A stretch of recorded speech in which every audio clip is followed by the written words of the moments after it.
مہر کا معین کرنا اور اس کو ادا کرنا کس کے اوپر واجب ہے؟ مرد کے اوپر گھریلو اور خاندانی فرائض کس درجہ واجب ہیں اور بیوی کو تحفہ اور ہدیہ دینا کیسا ہے؟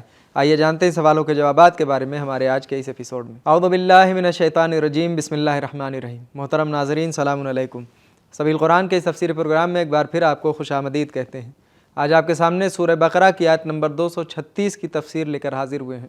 تو آئیے سب سے پہلے سورہ کی آیت نمبر 236 کی تلاوت اور اس کے ترجمے کو غور سے سنتے ہیں۔ كتاب أنزلناه إليك مبارك ليدبروا آياته وليتذكر أولو الألباب بسم الله الرحمن الرحيم لا جناح عليكم إن طلقتم النساء ما لم تمسوهن أو تفرضوا لهن فريضة ومتعوهن على الموسع قدره وعلى المقتر قدره متاعا بالمعروف حقا على المحسنين۔ اگر عورتوں سے جنسی روابط قائم کرنے اور حق مہر کے متعین کرنے سے پہلے کسی وجہ سے انہیں طلاق دے دو تو اس موقع پر تم پر کوئی گناہ نہیں کہ انہیں مناسب ہدیے سے دے دو۔ جو شخص وسعت رکھتا ہے اپنی وسعت کے مطابق اور جو تنگ دست ہے اپنے اندازے کے مطابق کوئی مناسب ہدیہ دے دے جو دینے اور لینے والے کے حال کے مناسب ہو، اور یہ عمل نیک لوگوں پر واجب ہے۔ تلاوت اور ترجمے کو سن لینے کے بعد اب آئیے اس آیت کے نقطے کو بھی سن لیتے ہیں۔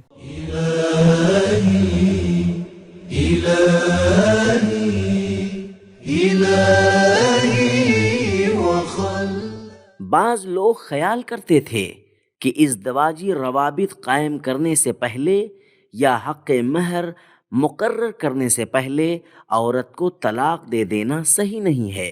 یہ آیت اس قسم کے نظریات کی اصلاح کے ساتھ ساتھ ہدیہ دینے کی بھی یاد دہانی کرا رہی ہے۔ نقطے کو سن لینے کے بعد اب آئیے اس آیت میں موجودہ پیغامات کو بھی غور سے سنتے ہیں۔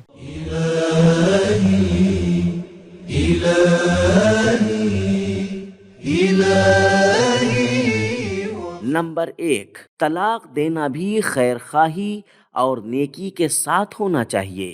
نمبر 2، زنا شوئی کے مسائل میں وضاحت کے بجائے کلام میں بھی شرم و حیا کا خیال رکھنا ایک قابل قدر بات ہے۔ نمبر 3، مہر کا تعین اور اس کی ادائیگی مرد پر واجب ہے۔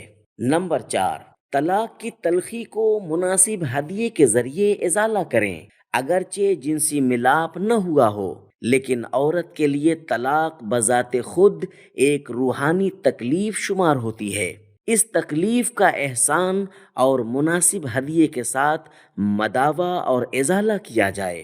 نمبر 5، عقد ازدواج کا اپنا ایک تقدس اور احترام ہے، اگرچہ مقاربت کا عمل نہ ہوا ہو۔ عقد کے صیغے کا اجرا ہی عورت کو یہ حق دیتا ہے کہ جدائی اور طلاق کے موقع پر مرد سے مناسب ہدیہ وصول کرے۔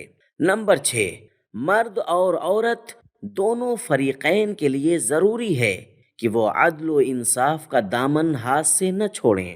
جیسا کہ عورت کے صدمے کی تلافی مناسب ہدیے سے کی جانی چاہیے، دوسری طرف ہدیے کی خاطر مرد پر بھی اس کی ہمت و توان سے زیادہ دباؤ نہیں ڈالنا چاہیے، اور ہر شخص کو اپنی حیثیت کے مطابق اقدام کرنا چاہیے۔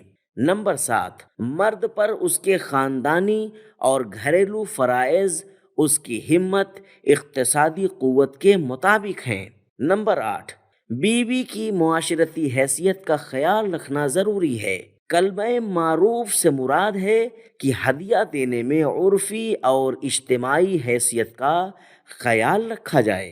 نمبر 9، زندگی کے معاملات میں افراط و تفریط کا شکار ہوئے بغیر میانہ روی اختیار کرنی چاہیے۔ نمبر 10، بیوی کو تحفہ دینا نیک لوگوں کی علامت اور ان کے طریقہ کار میں سے ایک ہے۔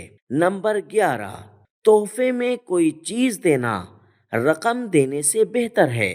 درہم و دینار کی جگہ لفظ متاعن کا آنا اس بات کی علامت ہے کہ تحفے میں کوئی چیز دینی چاہیے۔ نمبر 12، شوہر جو اپنی بیوی کو تحفہ دیتا ہے اسے کوئی بدلہ، بوجھ یا صدقہ نہیں سمجھنا چاہیے، کیونکہ یہ تو ایک طرح سے عورت کا حق ہے جو مرد کے ذمے ہے۔ نمبر 13، الہی احکام کی بنیاد اخلاق ہے۔ تو ناظرین کرام، ہم نے یہ جانا کہ مہر کا معین کرنا اور اس کو ادا کرنا مرد کے اوپر واجب ہے۔ مرد کے اوپر گھریلو فرائض اور خاندانی فرائض اس کی ہمت اور اقتصادی قوت کے مطابق واجب ہوتے ہیں، اور بیوی کو تحفہ دینا نیک لوگوں کی علامت اور ان کا طریقہ کار ہے۔ یہ تھے ہمارے سوالوں کے جوابات۔ ملتے ہیں اگلے ایپیسوڈ میں، تب تک کے لیے خدا حافظ۔